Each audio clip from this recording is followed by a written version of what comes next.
Shalom, peuple du Seigneur, soyez bénis chez vous. Vous êtes connectés à la grâce et bienvenue dans notre plateau de ces podcasts qui s'intitulent Les visages découverts. Et oui, les visages découverts, nous allons voir le Seigneur tel qu'il est, les visages découverts, sans voile. Nous allons les contempler au travers de sa parole. Et pour cette première vidéo, nous allons parler d'un thème important. Il s'agit de la destinée.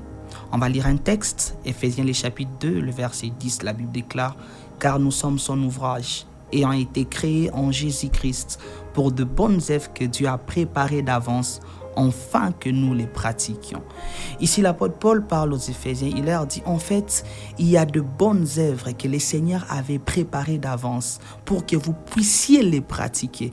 En fait, ces œuvres, ce n'est pas quand vous en êtes devenu conscient.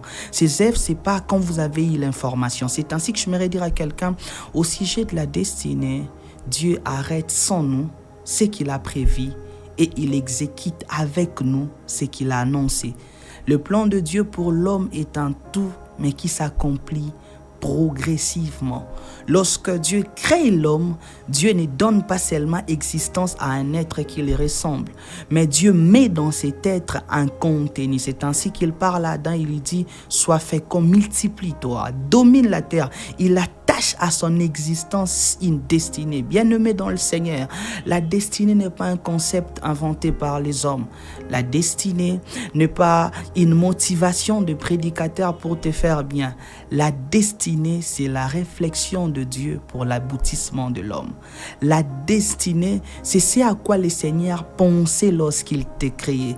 La destinée est un appel à une destination. Quelqu'un est en train de se dire, homme de Dieu, moi, je ne crois pas que le Seigneur a une destinée pour moi. Par rapport à ce que je vis, par rapport à ce que je traverse. Écoutez, bien-aimés, Dieu ne laisse pas les hommes venir sur la terre sans qu'ils conçoivent au préalable un projet pour eux. La Bible déclare dans Proverbe 16, le verset 4, que Dieu fait toutes choses pour un but, même le méchant au jour du malheur.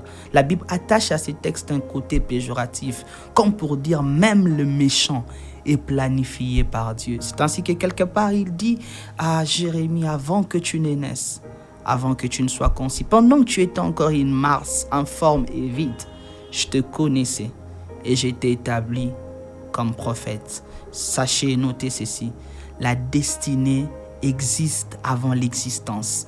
Ainsi, il dit à Jérémie, avant que tu ne sois conçu. Je m'aimerais dire à quelqu'un, ta destinée existe avant ton existence. Avant que ton père ne croise ta mère, Dieu avait un plan. Et pendant ces podcasts, le Seigneur va nous révéler les vérités essentielles sur la destinée. Soyez bénis.